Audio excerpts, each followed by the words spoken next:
It's February, the month of love. Let's talk about something spicy to celebrate.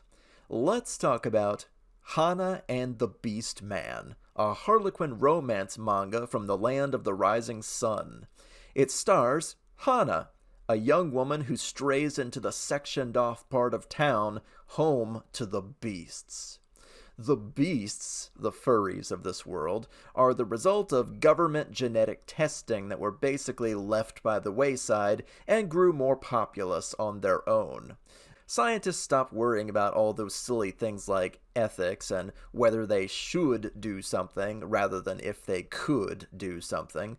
The wall between the human part of town and the beast part of town keeps the two communities separate on pain of being arrested by the humans or eaten by the beast folk, according to rumor. Hana is found immediately by someone that was just passing by, and it takes her all of 30 seconds to start oogling him. Props for a female manga character that knows what she likes as she checks out his big body, broad shoulders, and large hands. She thinks he's pretty hunky. This is Sana of the Beast Folk. So yes, it's Hana and Sana. Sana says he will hide her until the next time the gate opens between their two communities, which won't be long. Until then, she has to hide at his house, mask her human scent, and pray that no one discovers her. Let the sexual tension begin!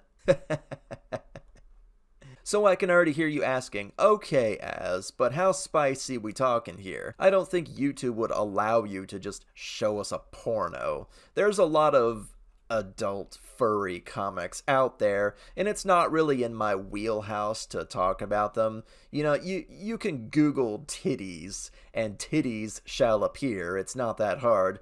But I wanted to talk about this one because it's basically porn with plot. On a scale of just porn to Harlequin romance to Game of Thrones, I'd say Hana and the Beastman sits right about here. The story's weak, but it is there. The sex scenes are explicit, but doesn't actually show anything. I'm sure you've seen other series that just use strands of hair, convenient houseplants, shining lights, and the rest. It's the same here. Oh, don't get me wrong, it's super explicit, but it doesn't actually show anything, which lets the narrative lean a little more heavily on your imagination and the plot itself. The comic does explore the racism angle a little bit, as many furry comics tend to do, subbing in the beasts for whatever minority you want to imply is pretty much standard fare now.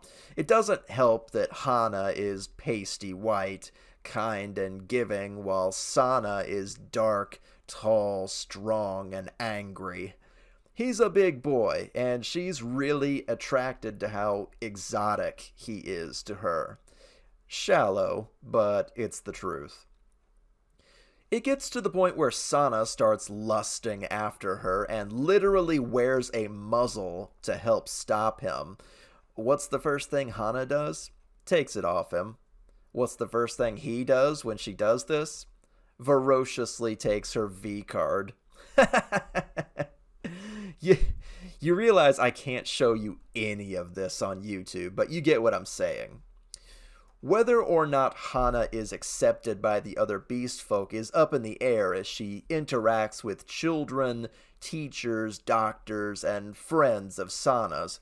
The general public is too angry, too racist, too horny to be safe around, so she does her best to keep herself hidden as the plot progresses and she and Sana slake their desires on each other.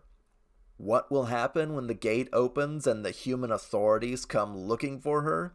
Will anyone accept Hana and Sana's relationship, shallow and lustful though it may be? Will any of their friends or allies rat them out, whether on purpose or by accident? Well, you'll have to read it.